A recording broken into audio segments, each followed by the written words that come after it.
There is a chronic poor health loop that so many women find themselves in. Food is your friend. And when you take unworthiness, mix that with making choices based off of dopamine and based off of cravings, you have dysfunction for women. A loop that is keeping them sick and making it incredibly hard for them to get their health back on track. You have a metabolic switch, and your job is to go from sugar burner to fat burner and go back and forth. Between poor food choices, a dieting culture, the pressures to keep pace. Estrogen wants low glucose, progesterone wants higher glucose. So many women are finding that their metabolic, their nervous, their microbial systems are in a massive state of chaos. We live in the most toxic time in human history. The average woman, like leaving her home to go to her work, is exposed to a couple hundred different toxins. There's a lot we can do with food when you start to see it through a new lens. How can women improve their overall gut health? There's several reasons why the microbiome of women is in horrible shape. The first reason is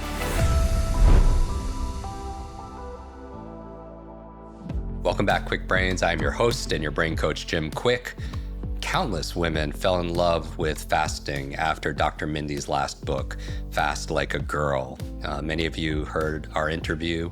I encourage even our YouTube, where we put the extended version, has over 1.6 million views with that episode. And so we'll put a link to that in the show notes. Highly recommend that book and that episode. Struggling with finally getting weight loss and health results that women couldn't get with diet changes alone. As exciting as that was, many women still struggle to easily move in and out of their eating and fasting windows. This led Dr. Mindy to write her brand new book, which is Eat Like a Girl, which we'll be talking about today. It examines why so many women still struggle with the relationship they have with food and how they can achieve a healthy, nourishing, and positive relationship with it. So welcome back to the show, Dr. Mindy. Oh, thank you, Jim. That was quite an intro. I appreciate your kind words, and it's like coming home to have a conversation with you. So I'm so happy to be here. Yeah, you're one of my favorite people. You know, I really enjoy being on your podcast. We'll link to your show also in the show notes. Everything's at jimkwik.com/notes. Well, why don't we start here? And I want to stress that this episode is for men and for women. You know, especially for men who want to be able to support the women in their life. Why don't we start with this question that I think people are curious about? And we have a community and a book club, and we had so many people suggest questions. They were so excited that you're coming back on the show. Why do so many women struggle with healthy eating habits? And how can you help women break that, I don't know what to call it, the dieting cycle? Like, what is the difference between the messaging between men and women that they've received over years or decades here? That's such a loaded question. And I think there's some definite through lines that will help people understand this. I think in general, as a culture, we have not been looking at food like we would look at medicine. And we don't give food enough credit for the healing power that it has. So this is why, like with Eat Like a Girl, I'm like, this is your Bible for food as hormonal medicine. So the first thing is we don't look at the benefit food can have on our bodies. We only judge it off of our taste buds. And so when you think about it, when you go out to eat, everybody goes, oh, what are you in the mood for? Well, if you actually unpack what controls cravings, if you unpack what controls the food choices we make, there's a lot. You said it in the intro. It's part of it is the microbes in our gut. And part of our food choices are based off of the dopamine reaction that we get from food. It's a neurochemical response. So our relationship to food is incredibly dysfunctional because all we're doing is walking around choosing what we want to eat, not for our taste buds, not what our body wants. Now, the second part of your question is we have a culture that says a woman is worthy when she is a certain size. And that is a major problem. So throughout Eat Like a Girl, I have so many statements to help women understand their worthiness, to help them understand that food is your friend. And when you take unworthiness, mix that with, making choices based off of dopamine and based off of cravings, you have dysfunction for women. And I love how your work, because we teach something called a limitless model where, it's three M's. It's mindset, motivation, and methodology. And, everybody wants to go to the methodology, like, how do I do it? Right. But, I realize that when we teach speed reading or focus or memory skills, that you really have to address mindset. And so I'm so glad that your work is really embedded in that. So maybe you could broadly share, like, some of the philosophies that you've outlined in your book and how it could help with this mindset change. Yeah. So when I discovered fasting, I had this aha after years of research and diving into all the studies. And that was that women are going to fail at every single diet that's put in front of them. And the reason they're going to fail is because nobody ever told them they have two metabolisms. One that, and this is for both men and women, but women are really ingrained in this diet culture. So one metabolism kicks in when we eat, and one metabolism kicks in when we go an extended period of time not eating, which is what we call fasting. So what happened with Fast Like a Girl is that all of a sudden women started to see, oh, if I take all the food that I'm eating and compress it into one eating window, leaving a longer rest period for my body to recover and heal itself, now actually I don't have to worry so much about what I eat. Now I want to unpack that here in a moment because I'm not saying eat just everything. I'm saying that you have a metabolic switch and your job is to go from sugar burner to fat burner and go back and forth. With Eat Fast Like a Girl, I showed you fat burner. I showed you 6 different length fasts that you can time around a woman's hormones. With Eat Like a Girl, now we're diving into how do you create this healthy relationship with food? And I think one of the biggest challenges that I see is that there's no education on food. The ultra processed foods have hijacked our taste buds. We've become food addicted. So for women, what I'm hoping is that they are going to bring back this healthy relationship and start to use food as a tool for making themselves happier. You know that one. You and I have talked about the superfoods that can improve brain function, and that we can balance hormones, we can balance the nervous system, we can rebalance the microbes. Like there's a lot we can do with food when you start to see it through a new lens. I love that. And so there's really a one size fits approach to anything, right? Even with our training, we identify different brain types and provide tools based on their dominant brain type, if you will. But there are certain types of foods. Are there certain types of foods that suit women better than men? I mean, to follow this, like we already know from our previous interview that women, they need to navigate their hormones a lot more. Yeah. Does this also mean that women would need to adjust the way that they eat during different hormonal moments in her cycle in her life? Yeah, absolutely. So it's the same concept that I introduced in fasting in our conversation before. There are 2 hormones that I call them twin sisters, estrogen and progesterone. They look the same. We call them both sex hormones, but they have vastly different personalities. With men, you don't have progesterone. You actually have one hormone to focus on, it's testosterone. Testosterone then goes up to the brain and converts into estrogen. But for women, we have to think about all 3 sex hormones, estrogen, testosterone, and progesterone. Through the lens of food, estrogen wants you to be insulin sensitive. This is where versions of the ketogenic diet, low carb living, can be really, really helpful if somebody their estrogen system is out of balance. Like estrogen dominance is very common because of the amount of endocrine disruptors that are in our food and in our system. So if I put a woman on the front half of her cycle in more protein, more vegetables, lower carb fruits like blueberries, I know, which is one of your favorite foods, then, now I'm working with her estrogen system. Whereas in the back half of her cycle, when progesterone comes screaming in, progesterone wants the opposite. Progesterone wants you to bring glucose up. In fact, you are more insulin resistant the week before your period, which is why you crave carbs, why you crave chocolate, because your intelligent body is like, hey, we need to bring glucose up so that we have enough fuel here to make progesterone.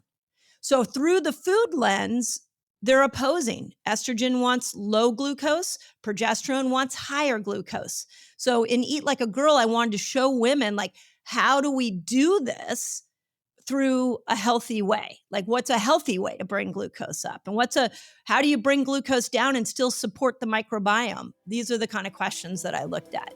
One more from Dr. Mindy. Would you like to meet her in person? We are putting together the most amazing faculty for our annual Brain Power Conference. This is like an experience that is like no other that you've ever attended. I am curating and putting together the Justice League, if you will, of high performance so you can truly become limitless. For more information, just go to jimkwik.com/live to get full details on our 3-day annual Brain Power Conference called Limitless Live. And your book is full of not only all that data and the research and suggestions, but also has recipes.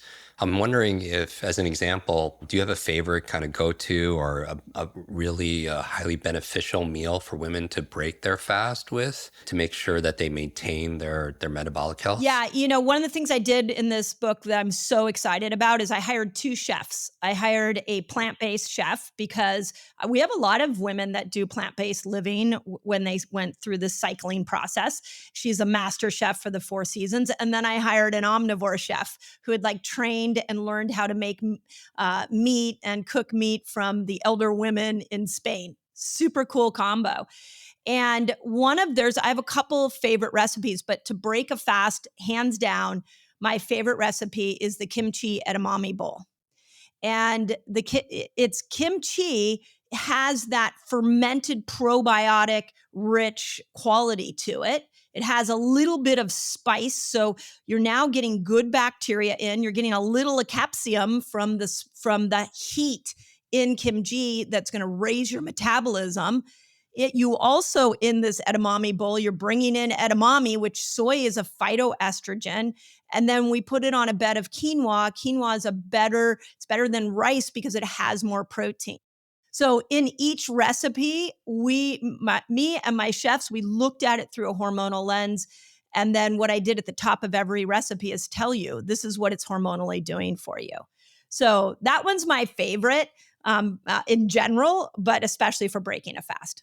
And kimchi has those probiotics, and when we're thinking about probiotics and the gut microbiome, yeah, so it's so important. Why is it important for balancing hormones, and why do so many women struggle with gut issues?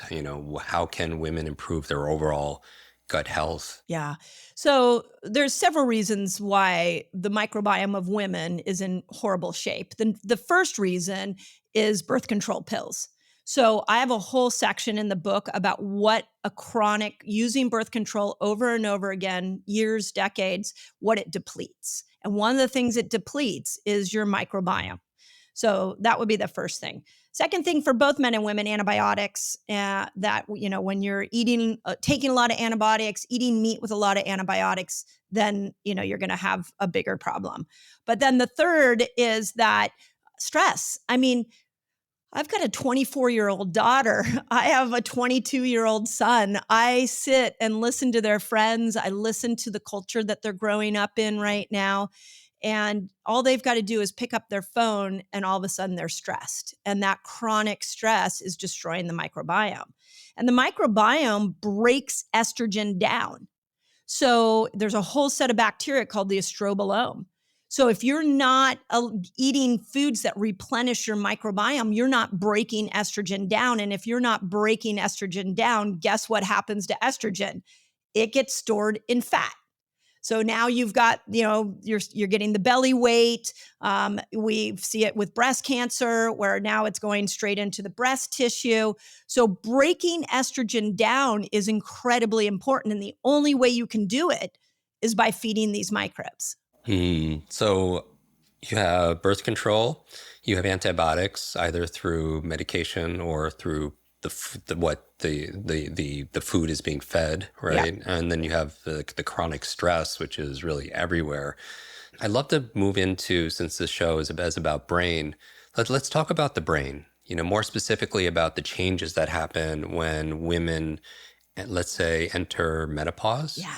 What is the relationship here? And then, whether it's, if you want to talk about ketones or glucose, estrogen, what's going on with the brain? This is one, Jim, that the next time we're together, I want to sit down and go into detail with you on this, because I think you will really geek out on this. So when we go through those perimenopausal years, the brain becomes less sensitive to glucose and starts to favor ketones. So this is a part of menopause that is not being discussed enough. So a woman in 45, 50, even in her mid 50s, we've heard over and over again say, I have brain fog, I have ADD, I'm anxious, I'm depressed. And so there's what I call the brain remodel project. That this is Dr. Lisa Mosconi brought us this information that the brain is actually taking neurons and pruning away the neurons it doesn't need anymore. And then it's growing new neurons so that it can be this new version of a brain in the postmenopausal years.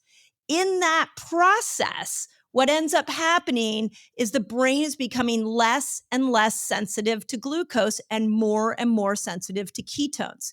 So one of the greatest things that a perimenopause or even a postmenopausal woman could do is learn how to make some ketones. And that's really the fasting window. And that, there's a lot of fasting in Eat Like a Girl as well. But then the second thing is watch your hemoglobin A1C. Because hemoglobin A1C is a marker of that glucose system over 90 days. You want it to stay around 5. If it's going, if it's 5.5, even 5.3, I've seen people, it's up in the 6s. Now you've got so much glucose in the system, it's all going into the brain, and now, or a good part of it, and now you're not thinking straight, your memory's going. So I think the ketone it was like an evolutionary part of the menopausal journey, so that women could lean into that as the brain was remodeling itself to go into those postmenopausal years. So could you give our listeners an example of like what a 24-hour day is for you in terms of what you're consuming? None of the ingredients contained in the Kwik Mind product are claimed to treat any disease or health condition. Consult your own physician before commencing a nootropic regimen to ensure that this product is appropriate for you. Do you struggle to stay focused or find that your mind wanders when you need to be sharp? Are you looking for an advantage or an edge that can eliminate sluggishness and elevate your cognitive performance? That's why, after decades of research and development, I'm thrilled to bring you Kwik Mind. It's more than just a supplement. It's a key to unlocking your cognitive freedom on a day-to-day basis. Just imagine having the clarity of thought, sharp focus, better memory, and being calm under pressure. Every capsule of Kwik Mind is a blend of 5 pristine ingredients, each backed by research and chosen for its ability to support specific cognitive functions. So, are you ready to meet the sharpest version of yourself? It's just a click away. We have it all at kwikmind.com, kwikmind.com. Place your order for Kwik Mind today and join a community that's redefining what it means to live a life of mental abundance. Yeah. So everybody knows, I'm 55, postmenopausal for 2 years now, just because it makes a difference on where you are in your hormones. I usually fast, about 15 to 17 hours on most days. Depends if I'm working out or not. In my fasting window, I'll have a cup of coffee. I'll do it with raw milk because raw milk has those probiotics in it. Sometimes I put collagen in it. I've been putting creatine in it lately. So I kind of make it a nice, healthy, and a little bit of MCT oil. And that's what I'll drink during my my fasting window. Then the most important meal to me is that first meal. In fact, in Eat Like a Girl, I have a whole section on why that first meal matters. But usually the first meal will have some avocado in it, sauerkraut, some protein. I love eggs. I'll put some hemp seeds. I'm a big seed fan, hemp seeds and chia seeds. So I really go in on making that first meal really my biggest meal. I'm in a new phase right now where I like my biggest meal to be in the middle of the day. And then as the day goes on, I might snack a little bit. I eat meat, so I snack on beef sticks. And then a typical dinner for us would be grass-fed steak, sweet potato, and a salad.